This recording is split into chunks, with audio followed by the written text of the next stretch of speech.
Hi everyone, good morning. So, good morning, human beings. Let's start with today's analysis session. Today is 3rd of June 2026, and we will start with the first news item that we have with us. And it is basically about the current fiasco created by the Central Board of Secondary Education, and it is related to the on screen marking system and how Central Board of Secondary Education has issued tender to a company named Coamt Edutech Private Limited, right? Which is looking after the entire on-screen marking evaluation system, right? So let's start with this. So uh, now in this particular context, the news item which is relevant for us is that and it is a kind of preventive measure to present itself with the clean image. The Central Board of Secondary Education officials have been transferred. Basically, the new CBSE chairperson has been appointed, and the former CBSE chairperson has been attached with some other department. So this is a kind of preventive measure. But what was the entire issue related to the Central Board of Secondary Education students? So the issue related with Central Board of Secondary Education was basically about OSM system. And what was OSM system? On screen marking system. Now what was on screen marking system? That the answer sheets of the students would be scanned, and they would be uploaded to a cloud storage, and from there the teachers can access those scanned sheets, और उससे फिर क्या करना था, screen पर ही उनकी marking करनी थी. So basically this was done to provide more logistical support to CBSE. There was primarily no benefit to the students at all, because in most of the cases, or in the maximum cases, जितने भी बच्चों के साथ में किसी तरीके का issue हुआ है, the maximum disputes are related to one fact, that this is quite mechanical. This feels more technical.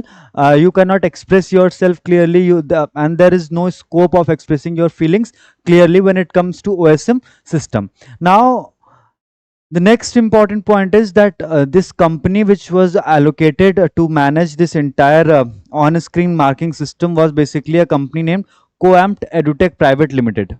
Coamt Edutech Private Limited, and it was allotted tender by the Central Board of Secondary Education. Now students, there is one more point related to OSM marking system, that there was a panel, this panel which recommended that this OSM system must be implemented on a pilot basis. Pilot basis means जो subjects बहुत छोटे हैं, जिनमें बहुत ज़्यादा number of students नहीं होते हैं, सिर्फ उन्हीं सब्जेक्ट्स में हमें क्या करना चाहिए, अभी ऑन स्क्रीन मार्किंग सिस्टम को इम्प्लीमेंट करना चाहिए. Right now we are not in a situation where we can implement the entire OSM system for all the subjects, but Central Board of Secondary Education assumed that we can do this, so they implemented this entire OSM marking system for all the subjects throughout the country. So this created a problem because board was not ready for such a huge change, right? So that created a problem, and now the portal is also not opening, right? जो re-evaluation के लिए, now the Central Board of Secondary Education have said that the students can file for re-evaluation of their sheets, but the portal is not opening. There are certain glitches, and the irony is such that the Central Board of Secondary Education is not taking any sort of responsibility. Its website is very easy to hack. There is a 19-year-old ethical hacker who has hacked this particular website like 3-4 times, just to make them understand that the system which you have created is not infallible. There are certain loopholes, and you have to fix them before implementing this OSM marking system pan India, right? So a new chairperson has been appointed, and he is a senior IAS officer, Prashant Sitaram, and the former chairperson of Central Board of Secondary Education has been transferred to some other department, right? Has been transferred to Agriculture Ministry, and also a single member investigation committee has been constituted to look into the issue, that why these these kind of things have happened. But again, this is just to clean the image, or just to ensure that the image of the government is not affected much. Now In last one decade, it has happened for the first time where Indian Meteorological Department has to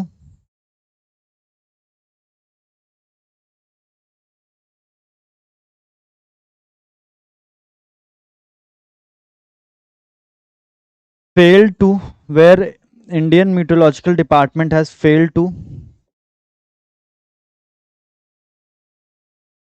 correctly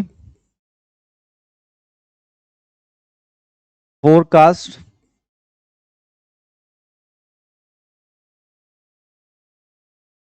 onset of monsoon. तो we know this in India सबसे पहले monsoon कहाँ पे आता है? Monsoon सबसे पहले India में केरला में आता है, right? So the earlier prediction of the earlier prediction of Indian Meteorological Department was that this onset monsoon will arrive in Kerala in 20 on or before 26th of May. But इस forecast को लेकर के हमेशा +4 -4 days का जो एक आप window लेकर के चलते हैं वो हमेशा चला जाता है. So as per this +4 -4 window also जो ये 26 मई का ऑनसेट ऑफ मानसून का फोरकास्ट था केरला के लिए, it should have been maximum of 30th of May. But because of the changing atmospheric pressures and the effect of El Nino is also quite visible, the forecast has now been shifted to 5th of June. Now Indian Meteorological Department is saying that the weather, the onset of monsoon will arrive in Kerala on 4th or 5th of June. Now Indian Meteorological Department is the main weather forecasting agency of India. It is headquartered at New Delhi. It was established in 1875. It was established in 1875, and who's the current chairperson? Mrityunjay Mohapatra is the current Director General of Indian Meteorological Department, and it has 6 regional headquarters as well.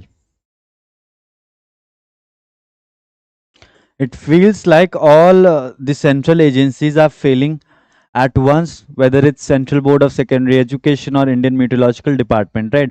And it has happened for the first time that when in last one decade, where the weather forecasts related to the onset of monsoon over Kerala have failed, right? It happened last time in, I guess, in 2014-15, and now it is happening in 2026. So this weather forecast has been corrected by the Indian Meteorological Department per se. So now we can move to the next point.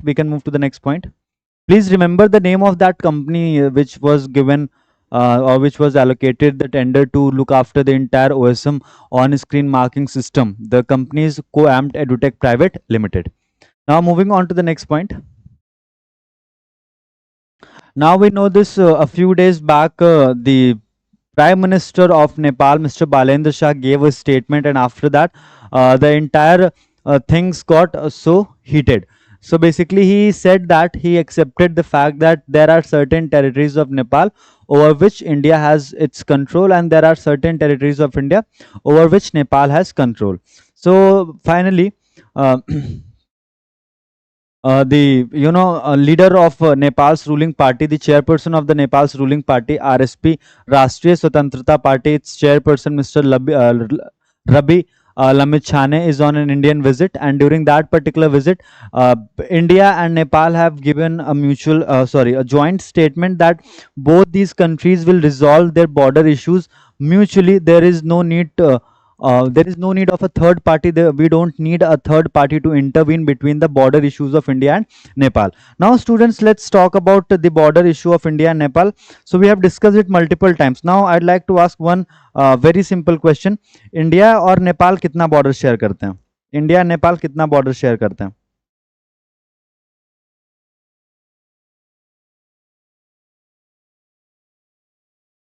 Anyone who would like to answer the question?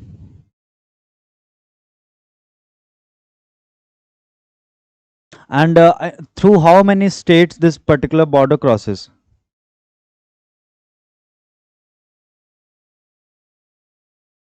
So we share a total border of somewhere between 1751 to 1850 kilometre, और approximately हम 1800 kilometre का border share करते हैं नेपाल के साथ में. India shares a border of approximately 1800 kilometer, and it passes through 5 Indian states. कौन सी ये 5 states हैं? Anyone who would like to answer the question? Which are the 5 Indian states through which this border passes? So these 5 states are Uttarakhand, Uttar Pradesh, West Bengal, Bihar, and Sikkim. These are the 5 Indian states जहाँ से India border Nepal का जो 1800 kilometre long border है ये cross करता है. Now the next important point is there is a very important treaty which was signed in 1816 known as Treaty of Sugauli, and through Treaty of Sugauli Nepal ceded a large chunk of its territory to British crown. And after that, 2 rivers, one was Mahakali river and the other was Mechi river. These 2 rivers were created as the bordering line between India and Nepal. And there are 3 disputed territories जिनको लेकर के आपको याद रखना है. The first one is Limpiadhura,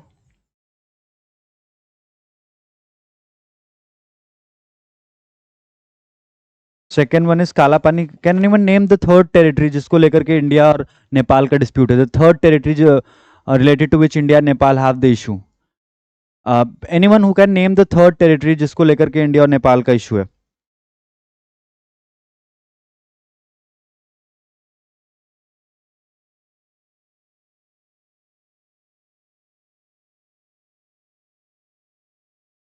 One is Limpiadhura, the other one is Kalapani, and the third one is Lipi Lake.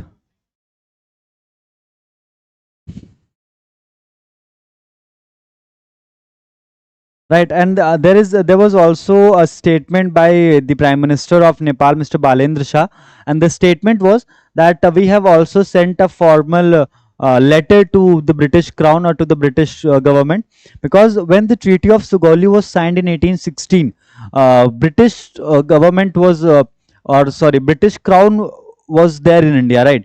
So they are a party to this entire issue, so they should play a very important role in deciding the conflict between India and Nepal. Now finally Mr. Amit Shah have said that both these countries are very much capable of sorting out things on their own. They don't need intervention of any third foreign nation.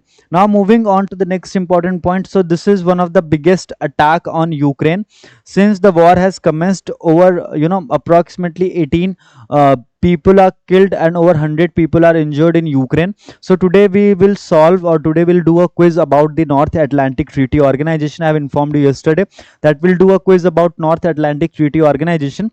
And basically the idea of this war was basically, there is a reason in Ukraine जिस पर अपना Russia wants a full control over this territory which is known as Donetsk. Right, Russia has already occupied almost 20% of the Ukrainian territory since this war began in February 2022. And one of the other important reason why Russia is attacking relentlessly on Ukraine, that Ukraine has always this ambition of joining European Union, and not only European Union, basically European Union is a door for them to join NATO, North Atlantic Treaty Organization, right? And Russia do not want this, or Russia does not want this, that there should be a country जिसके साथ में direct border share करते हो जो NATO का member हो. There are already many countries जो Russia के साथ में बॉर्डर शेयर करते हैं और वो नेटो के मेंबर्स हैं. So it will create a kind of security threat for Russia as well, because the entire idea of NATO came into existence in 1949. And why NATO was created? to control or to curb the expansion of USSR. USSR बहुत तेजी से expand कर रहा था post world war to, तो उसको पूरा उसको रोकने के लिए, to stop USSR from expanding, this entire North Atlantic Treaty Organization was created in 1949.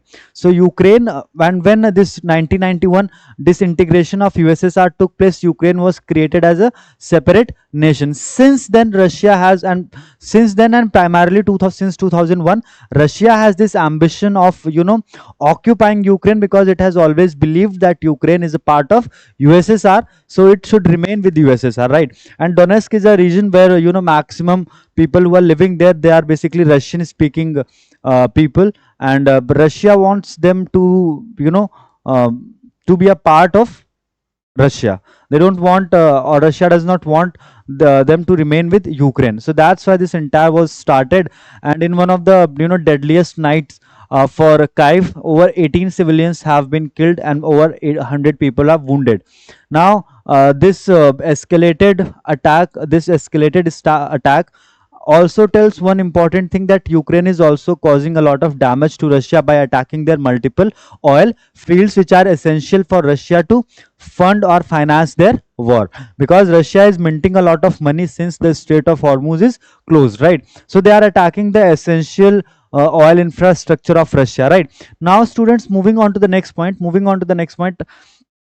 and Vladimir Putin is absolutely clear. He has said it multiple times that we are ready to fight this war for any number of years, given the fact it is about the sovereignty, or it is about the territorial integrity of Russia. It is about the self-respect of the Russian people. So whatever we want, we shall have it. Nobody can stop us from taking the disputed territories, or taking the territories which we want to.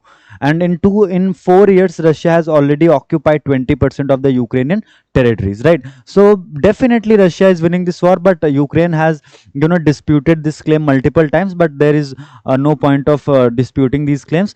Now then, this is also one of the connecting news items. So in the month of, I guess, March, uh, when SIR was taking place in the month of February, I guess it is in the month of February, when SIR was taking place in West Bengal, and after the request from the Supreme Court of India, there were multiple panels which were constituted to hear the petitions related to the claims and objections of the people whose names were removed from the electoral roll.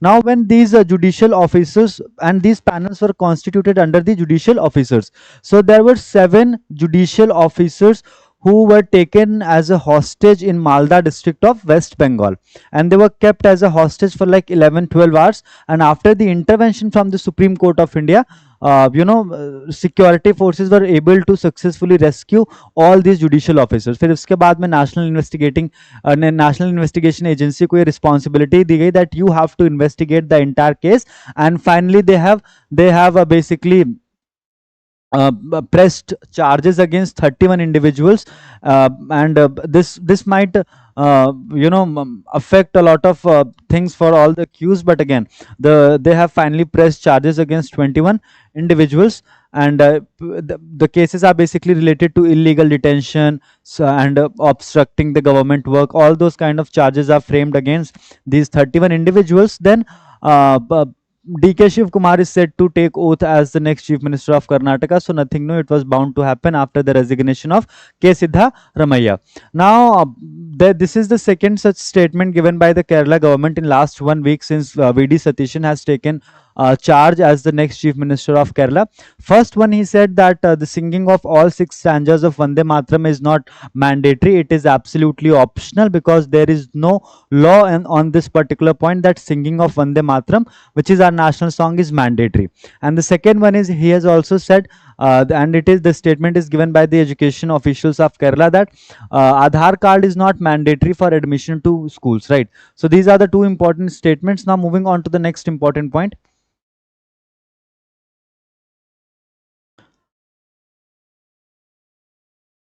Now this is actually important. Foreigners registration rules 2025.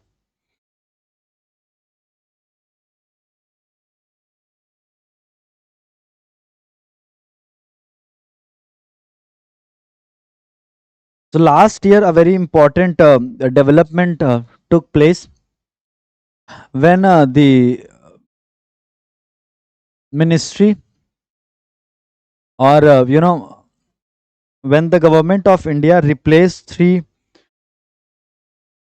acts with one act, and these acts were basically, which were replaced, were basically the Foreigners Act of 1946. So first, let's understand.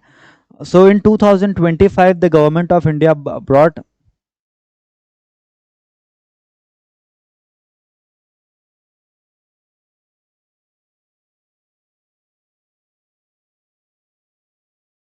the Immigration and Foreigners Act 2025. Now, students, these this act replaced three existing acts in India. Three acts were replaced with one act, and these three acts were formerly known as the Foreigners Act of 1946, Indian Passport Act of 1920, Registration of Foreigners Act 1939. Right. So let's talk about this.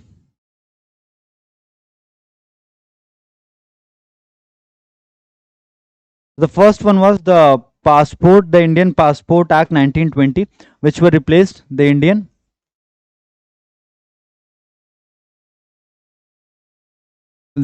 Passport Act of 1920. Then the second important piece of legislation is, the first one was the Indian Passport Act of 1920. The second one was the Registration of Foreigners Act 1939. Registration of Foreigners Act of 1939. Then the third one was, you can write down the third one as well, the Foreigners Act of 1946. Second one was the Registration of Foreigners Act of 1939, and the third one was the Foreigners Act of 1946.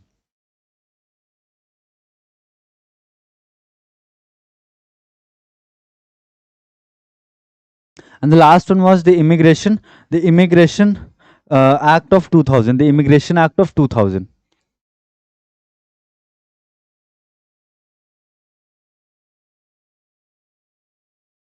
So all these three, important pieces of legislation were replaced with one act, which is known as the Immigration and Foreigners Act of 2025. It replaced four existing laws in India. The first one is the Indian Passport Act of 1920. The second one is the Registration of Foreigners Act of 1939. The third one is the Foreigners Act of 1946. And the fourth one is the Immigration Act of 2000. Now, this act was officially enforced on 1st of September 2025. Now finally, the government or the Union Home Ministry have changed or made certain amendments in the registration rules. And what are these amendments? So let's talk about this. The foreigners coming to India on a visa for 180 days or less will now have to register themselves anytime before the expiry of the said period of 180 days in case they want to stay beyond the visa period, according to the changes in the Immigration and Foreigners Rule 2025 notified by the Home Ministry. The new provision notified on Monday will replace the previous rule that required the registration within 14 days after the expiry of 180 days of arrival in India. So there is a small change in the rules notified by the Ministry of Home Affairs. And what is the change? That let's suppose there is a person X who is coming to India from United States of America or China or Russia, from any country in the world. Now he is coming to India for 180 days. Now earlier the rule was that if he or she wants to stay in India beyond the period of 180 days जिसके लिए उसको visa grant किया गया था. So earlier the choice was that after the expiry of 180th day, the individual can file for the extension in the next 14 days, right? So basically you have a total window of 194 days, that after the expiry of 180th day, the concerned person has a basically a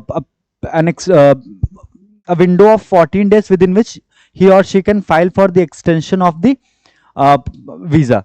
But under the new rule, the person has to necessarily uh, file for the extension beyond that period of 180 days. There is no extension of 14 days given in this particular change. Now the foreigners on a visa for more than 180 days with the speculation that they shall not exceed 180 days, and who wish to stay in India beyond that period on any single occasion or in the aggregate in a calendar year shall have to register any time before the expiry of 180 days. The notification published in the Gazette said the new rules have now made it clear that such registration will be granted only in emergent circumstances, right?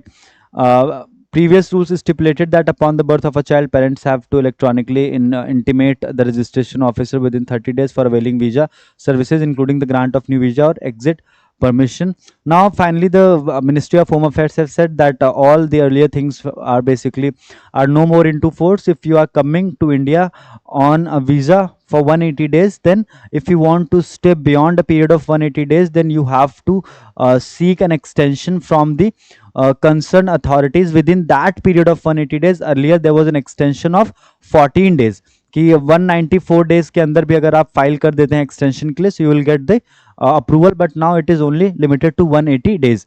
Now moving on to the next point.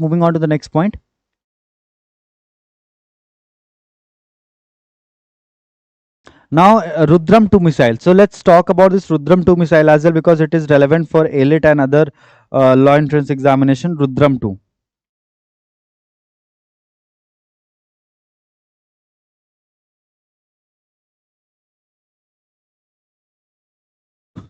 So recently the Defense Research and Development Organization and Indian Air Force have successfully conducted the flight test of Rudram 2 air-to-surface missile, marking a significant milestone in India's efforts to strengthen its precision strike capabilities and advance self-reliance in defense technology. So first one is this test is conducted by the successful test of this air-to-surface missile.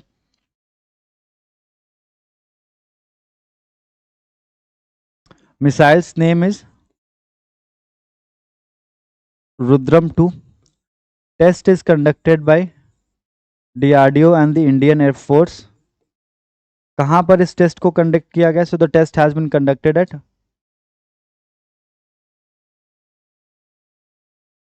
Odisha, and it has been developed by Research Center Imarat,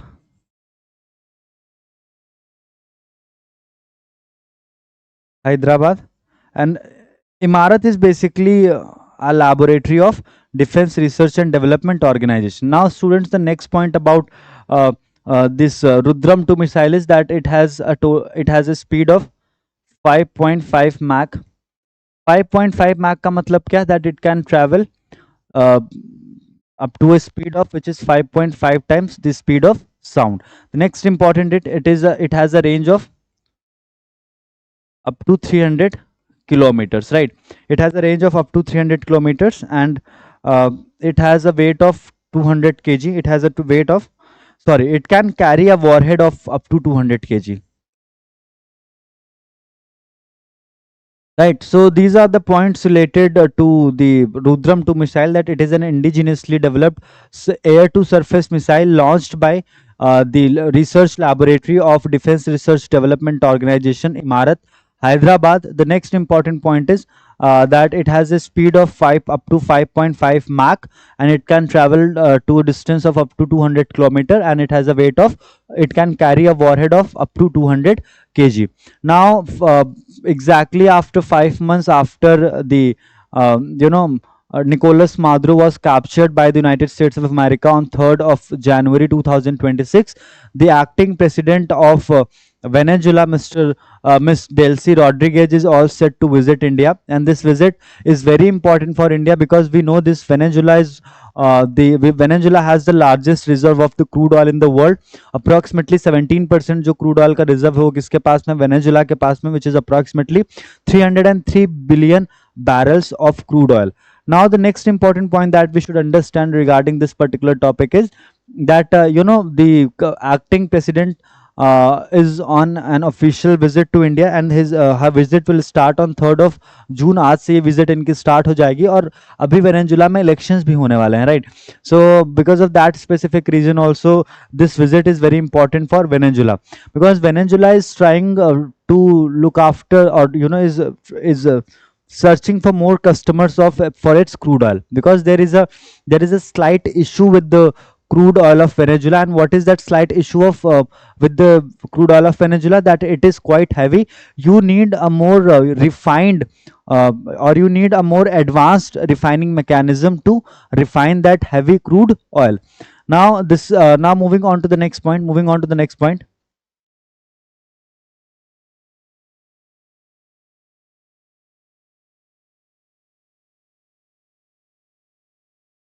So this was supposed to happen, right? I mean, this is not a new news which we should discuss, right?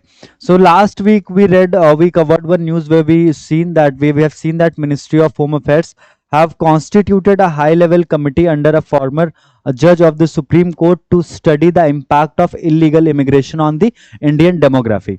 Now this panel may study special intensive revision exclusion. So basically special intensive revision, आप देखिए, illegal immigration was not one of the said objectives of SIR, but it was also one of the objectives of SIR to identify the people who are not the citizens of India, but they are actually the part of our electoral process. So the one of the primary objectives was to identify those illegal immigrants, because only Indian citizens are allowed to vote and participate in the democratic process, right? So and this particular high level committee was constituted to understand the impact of illegal immigration. अब SIR में उन लोगों का नाम जिनका हटाया गया, जिनका हटाने का रीजन ये है कि वो illegal immigrants थे हमारे कंट्री के. So this is quite obvious that the demography panel may study the all the names, or just study that how many names were removed from the electoral roll during the special intensive revision. Then this is something which is quite obvious, that in last 20 days basically a lot of development has taken place with regard to the strength of the Supreme Court. First, on 5th of May 2026, the union government or union cabinet approved a bill to increase the strength of the Supreme Court judges by amending the Number of Judges Act, the Supreme Court Number of Judges Act 1956. Then after that, the House was not in session, so a bill could not be brought before on the floor of the House. So on 16th of May 2026, the Honorable President of India promulgated an ordinance to increase the strength of the Supreme Court judges from 33 plus 1 to 37 plus 1. Post that ordinance, the Supreme Court of India recommended the name of 5 individuals for the elevation to the Supreme Court. Out of these 5 judges, 4 judges are actually the Chief Justices at the different High Court, and there was one woman who was elevated from the bar to the Supreme Court of India, and she is none other than Justice Mohana.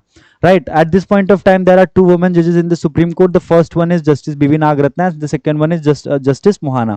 So yesterday the Chief Justice of India, Justice Suryakant, administered oath to all these 5 newly elevated justices to the Supreme Court, and now out of the sanctioned strength of 38, there are 37 judges in the Supreme Court. अभी भी एक vacancy खाली है, तो क्योंकि शायद justice Maheshwari has retired few days back, so because of that the vacancy is still open. So there is one more vacancy in the Supreme Court which needs to be filled smartly. Now the harvest China wants is one of India cannot afford. Now this is something which is of great importance when we talk about the bilateral issues between India and China. And what are these bilateral issues, or what are these bilateral issues are primarily related to? So basically our border issue with China is very complicated, right? Because this entire line of actual control, which is spread across 3,488 kilometer across 5 states, a lot of development keeps on happening. So let's talk about this particular conflict between India and Nepal. So अभी Galwan valley के बाद तो चीज़ें और थोड़ा सा India और China के बीच में काफ़ी ख़राब हो गई थी, but in 2024 we restored are this entire relations, or we restored our border, or we restored the earlier situation, right? Now,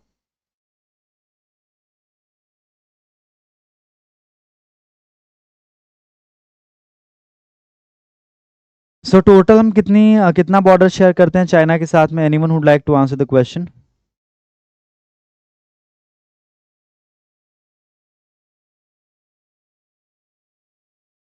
मैं आप लोगों को कल बता चुका हूँ, वैसे तो आप लोग मुझे आंसर कर सकते हैं।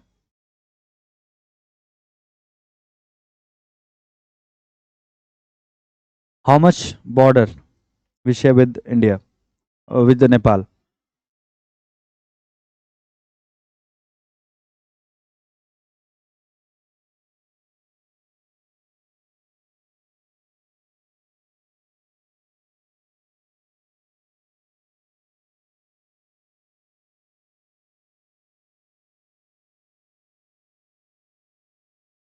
So we share a total border, basically it's line of actual control.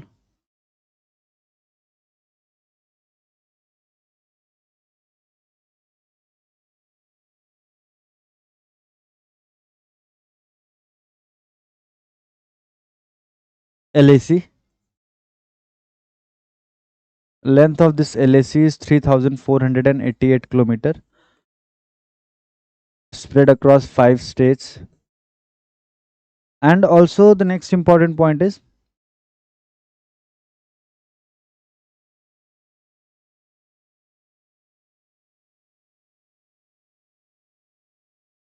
there's a lot of issue with Arunachal Pradesh as well.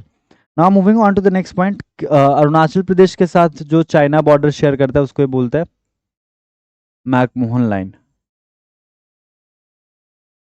India claim करता है that we share a border of 3,488 kilometre, whereas China claims that it shares a total border of approximately 4,000 kilometer. Now situation um, got worse in 1962.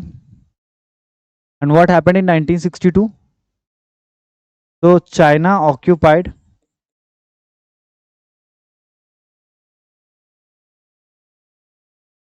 the Aksai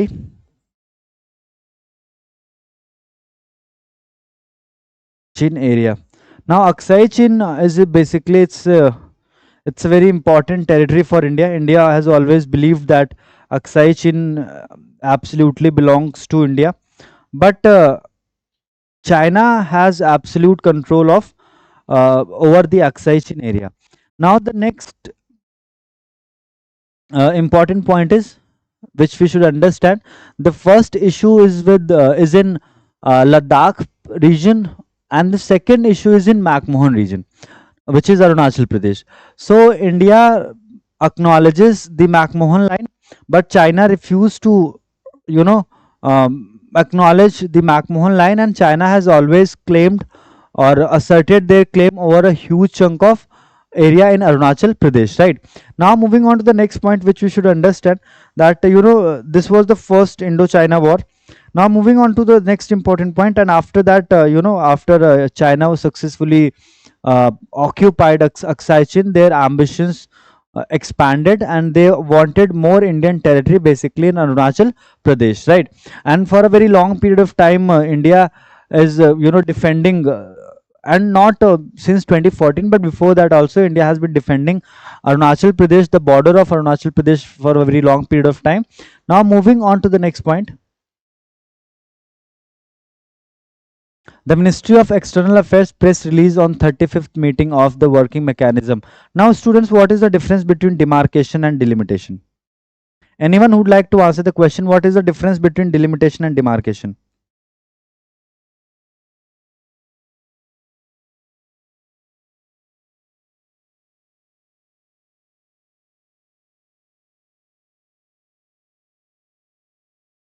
What is the difference between demarcation and delimitation?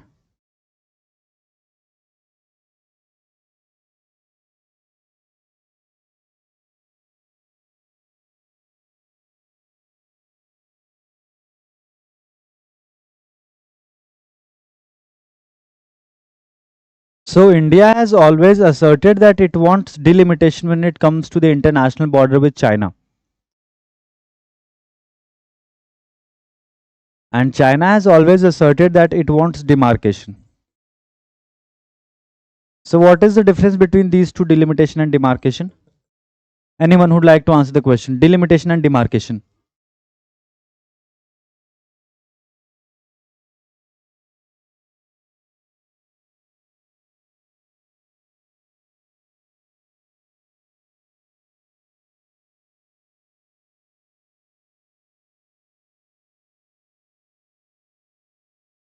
So delimitation is nothing but it's a legal process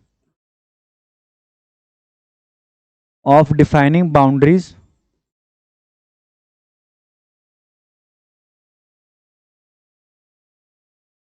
through treaties,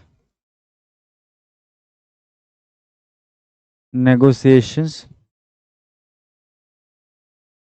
and it is done on maps and borders. But when it comes to demarcation, what is demarcation, students? Demarcation is physical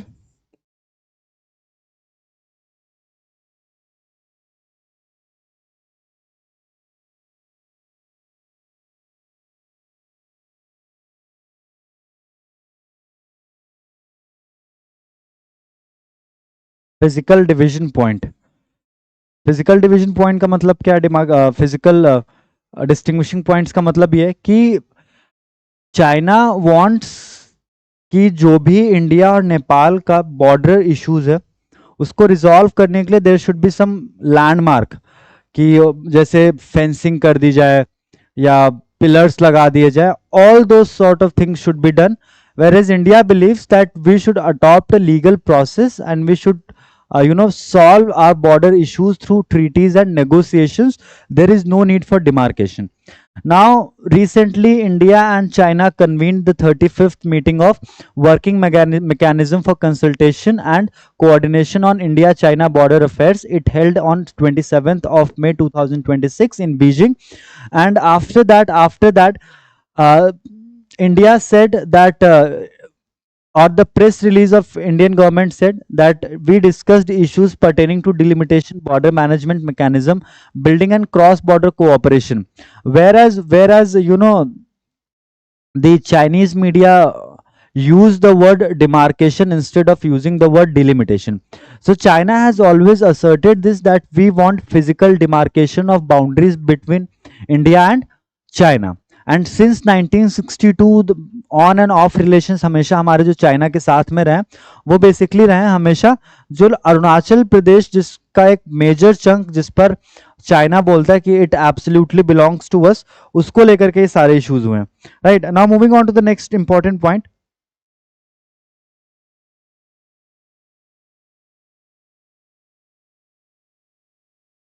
Galwan Valley wala to issue is not that relevant at this point of time. Now, Galwan Valley incident took place in June 2020,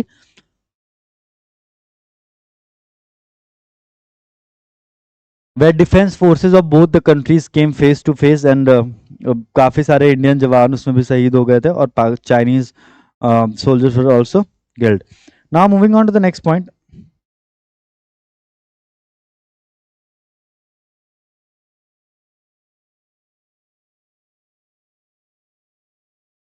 अब अरुणाचल प्रदेश में जो हमारा issue है या China का जो issue है हमारे साथ में, वो क्या है स्टूडेंट्स? अरुणाचल प्रदेश में जो हमारा इशू है, अब अरुणाचल प्रदेश में बेसिकली ये इशू स्टार्ट हुआ 1914 से. और 1914 में क्या हुआ? सो 1914 में there was a convention which was known as Shimla convention. Right, now Shimla convention happened in 1914 and representatives from three parties participated: British India, British Crown,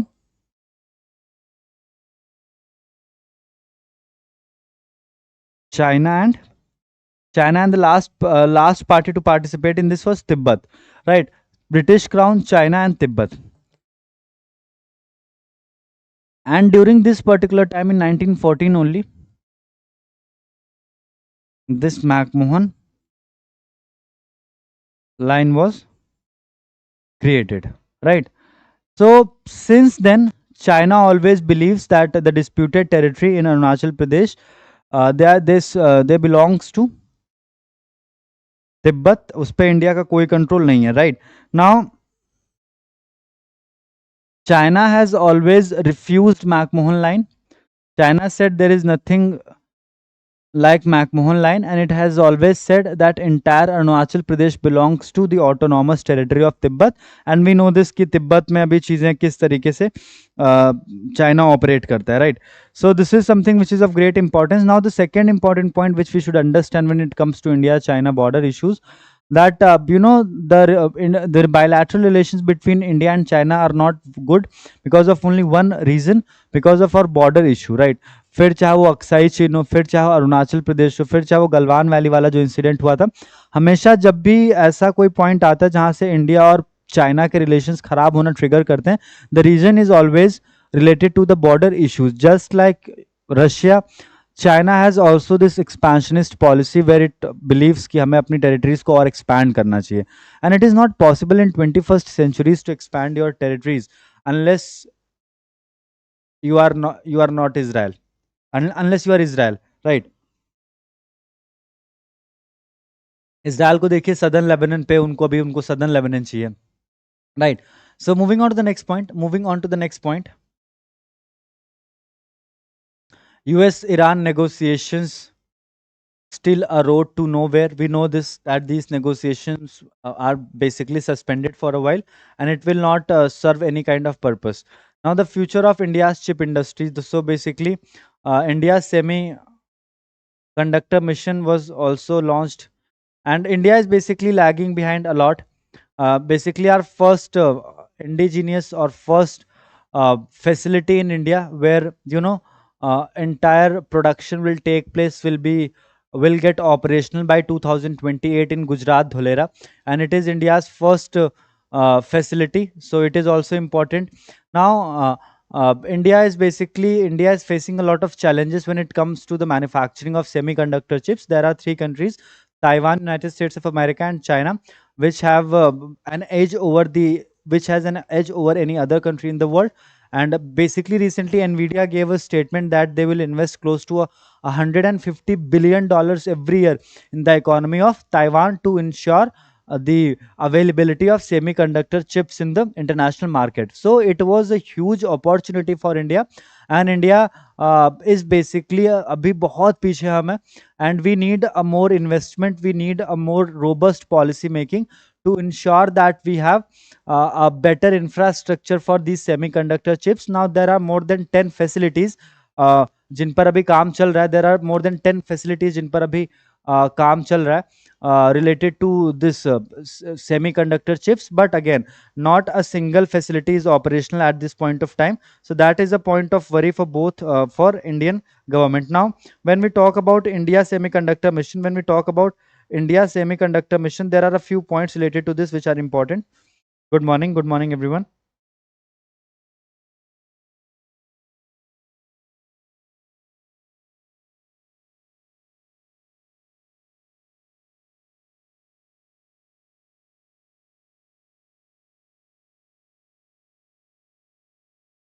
So this first version of India semiconductor mission was launched in 2021 with the financial allocation of this entire project of India semiconductor mission was launched in 2021 with the total financial allocation of 76,000 crore rupees, right? Multiple schemes were launched to promote the manufacturing of semiconductor chips in India, but I mean it is taking a lot of time. Abhi सच्चाई यही है कि it is taking a lot of time. Now in 2026, the second edition of India Semiconductor Mission 2.0 has been approved by the Union Government. और अभी दिक्कत ये भी है कि इंडिया सेमीकंडक्टर मिशन 2.0 में हमने 1,000 crore rupees का एलोकेशन किया है, and Nvidia will invest $150 billion, which is almost 14-15 lakh crore rupees a year in Taiwan, just to ensure the production of semiconductor chips and GPUs. So the first woman to head the communication department at the Vatican City has been named, and she is from Mexico, and her name is Montserrat, Maria Montserrat Alvarado. She is going to be the first female to head the media and communication department of Vatican City. U.S. government should immediately stop its threat against Cuba. So it is quite obvious that they should stop their threats in Cuba. So now this is about today's analysis. Now let's talk about the questions which we have to do.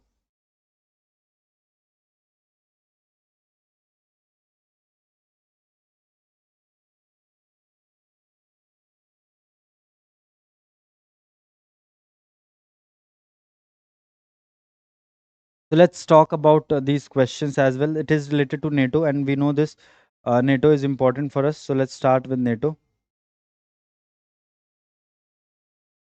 So hi guys. I hope I'm audible enough. Right. So let's start with this. Let's start with our discussion. So this is the first question that we have with us. The North Atlantic Treaty Organization marked 75 years of its historic operational existence. In which specific city was the original North Atlantic Treaty, known as Washington Treaty, signed on April 4th, 1949? Brussels, Belgium; London, United Kingdom; Paris, France; or Washington, D.C., United States? So for the first question, what is the correct option for question number one? In which city the Washington Treaty, which is the founding treaty of North Atlantic Treaty Organization, was signed? So on 4th of April 1949, North Atlantic Treaty Organization was signed in Washington. Right अभी last में हम इसके बारे में बहुत सारे facts वो भी डिस्कस कर लेंगे because those facts are also relevant for question number 1 the correct option is option D on 4th of April 1949 the founding treaty or the founding document of North Atlantic Treaty Organization was signed in Washington DC. Now moving on to the question number 2. Article 5 of the Article 5 of the North Atlantic Treaty embodies uh, the core principle of collective defense. In the entire history of the Transatlantic Alliance, how many times has Article 5 been formally invoked? So, this is something which we should understand that what is the correct option for question number 2? So, Article 5 students talk about the principle of collective defense. And what is the principle of collective defense? Attack on any one country would be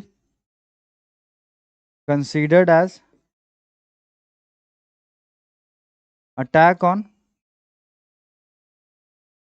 all the member states.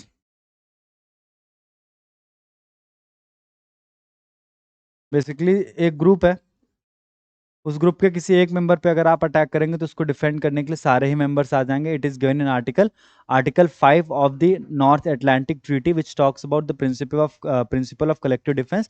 You have to answer the question that how many times did Article 5 has been formally invoked? Once, twice, 5 times, and it has never been invoked. Anyone? Question number 2. How many times does Article 5 have been invoked? How many times? So the correct answer for question number 2 is it has been invoked only once. और कब invoke किया गया था? During the attack of 9/11. 9/11 का जब attack हुआ था तब उस टाइम पर आर्टिकल 5 को इन्वोक किया गया था. So there is only one instance when this article 5 has been invoked. Now will move to question number 3. As of 2026, NATO's membership has expanded to 32 countries. Which of the following European Union member state is explicitly identified as not being part of the NATO alliance? Estonia, Austria, Slovakia, Portugal.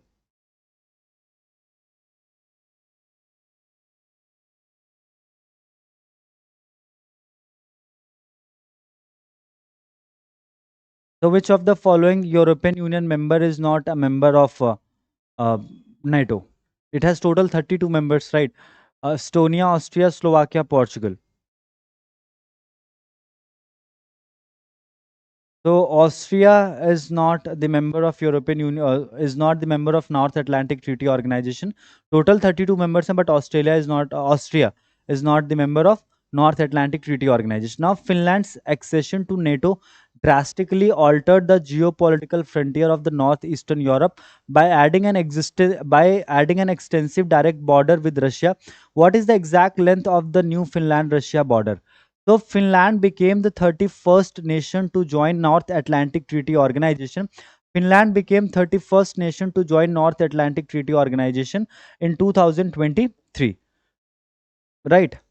And why this particular joining was so important? Because Finland and Russia shares a direct border, right? So that's why this entire joining of Finland is such a great deal. Because see, at the end of the day, the entire idea of NATO came into existence just to prevent the expansion of USSR, right? तो अगर कोई country Russia के साथ में direct border share करती है, and that is also a part of the group which was created to stop the expansion of that country, तो वो थोड़ा सा इंपॉर्टेंट हो जाता है. तो कितना बॉर्डर शेयर करते हैं? 832 माइल्स और 1200 माइल्स, 1340 माइल्स और 2300 माइल्स. तो इंडिया, रशिया और फिनलैंड टोटल 832 माइल्स का बॉर्डर शेयर करते हैं. ये चीज प्लीज आप याद रखिएगा. Total border of 832 miles between Finland and Russia. On March 17, 2024, Sweden officially became the 32nd member state of NATO.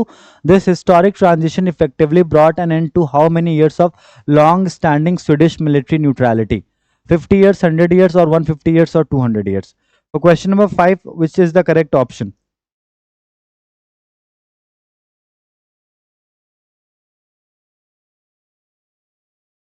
So on 7th of March 2024, Sweden formally joined NATO and it became the 32nd member to join North Atlantic Treaty Organization.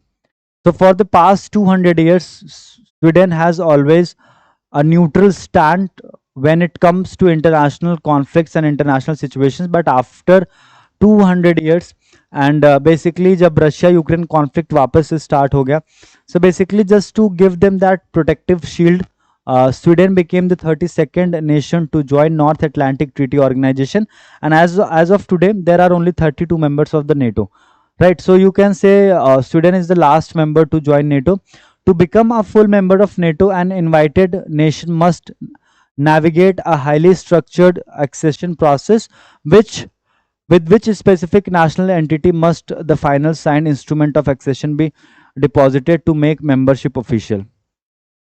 So you have to answer the question that instrument of accession must be signed if any country wants to become the part of North Atlantic Treaty Organization.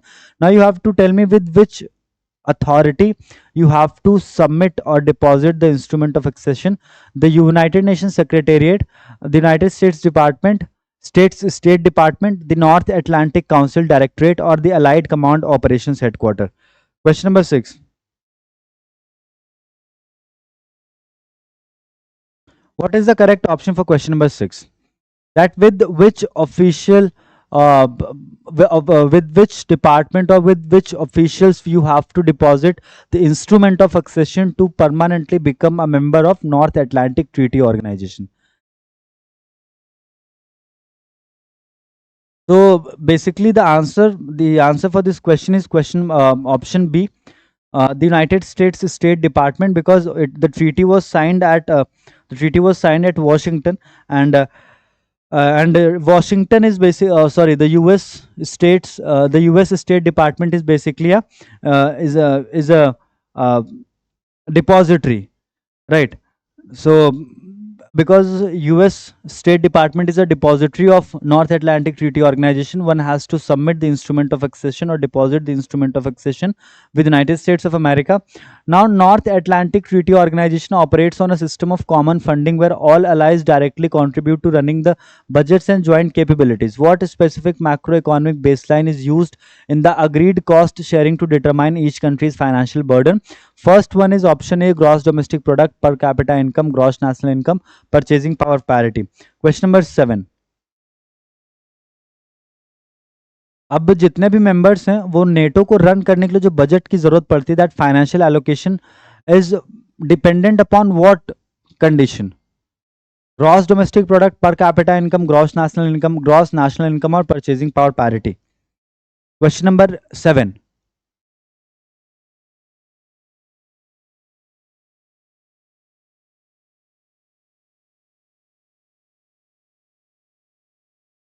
So for question number 7, the correct option is gross national income formula. Gross national income formula is used by the NATO members to provide or to secure funding for the operations of NATO. At the structural level, which institution stands as the principal political decision making body within NATO and is uniquely the only body established directly by the founding treaty in 1949? The Military Committee, the North Atlantic Council, One Euro Atlantic Partnership Directorate, or the Allied Command Transformation Grid. Which is the correct option for question number 8? Which is the principal political decision making body of the North Atlantic Treaty Organization? The Military Committee, the North Atlantic Council, the Euro Atlantic Partnership Directorate, or the Allied Command Transformation Grid? So for question number 8, the correct option is option B. The North Atlantic Council is the primary political decision making body of the North Atlantic Treaty Organization. Now moving on to the next point. The Military Committee, MC, is the senior military authority in NATO that provides consensus-based advice to political leaders, political headers. What is the standard military rank of the senior military representative who compose this committee? 2-star major generals of the rear admirals, 3-star generals or admirals, 4-star chief of defense staffs, or 5-star field marshals. So basically this military committee is always headed by a senior military authority of NATO. आपको ये बताना है कि वो senior authority किस rank का होता है.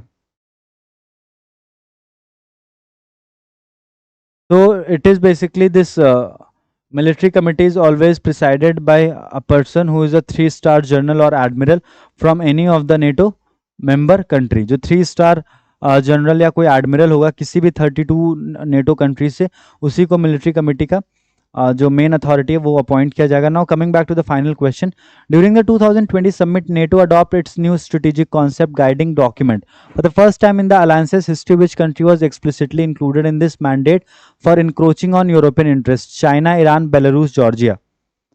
For the first time in 2022, which country was basically seen as the primary threat for the European or for the members of NATO? China, Iran, Belarus, or Georgia? For this question, the correct option is option A, China. अब NATO के बारे में students कुछ चीजें आप लोग please याद रखिएगा. NATO was created on 4th of April 1949. Its headquarters is located in Brussels, Belgium. Founding members 12. Current strength 32. Current Director General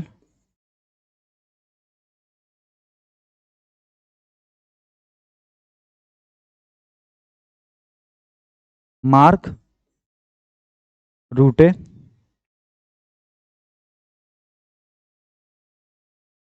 Sweden was 32nd nation to join NATO. Right, so after or apart from the questions, these are the certain information which are also relevant for your examination. Right. So yeah, so tomorrow we'll have a quiz on AI Impact Summit, 10 to 12 questions. Please revise the topic. AI Impact Summit, again, it's a very important summit, happened in India, hosted by Indian government in February 2026. So yeah, if you have any question from this particular analysis session, you may ask your questions, and we'll try to keep our entire analysis like of approximately 60 minutes, 60 to 62 minutes, including questions, so that you may save your 10 to 15 minutes every day. Right. So overall वो आप 4-5 घंटे महीने का save कर लेंगे. 5 घंटे का मतलब है कि आप क्वांटिटेटिव टेक्निक का कोई एक जो कॉन्सेप्ट है वो पूरी तरीके से प्रिपेयर कर सकते हैं. Right. So any question from this particular top session? Any question? No. So thank you so much, guys. We'll see you tomorrow at the same time. Till then, just take a good care of yourself. Do like the video, and yes, take care, human beings. We'll see you tomorrow at 7:45. Just bye bye, and yeah, have fun. Summer vacations children, so fun is of extreme importance, right? So yeah, that's it from my side. Bye bye everyone. We'll see you tomorrow at 7:45 in the morning, and yeah.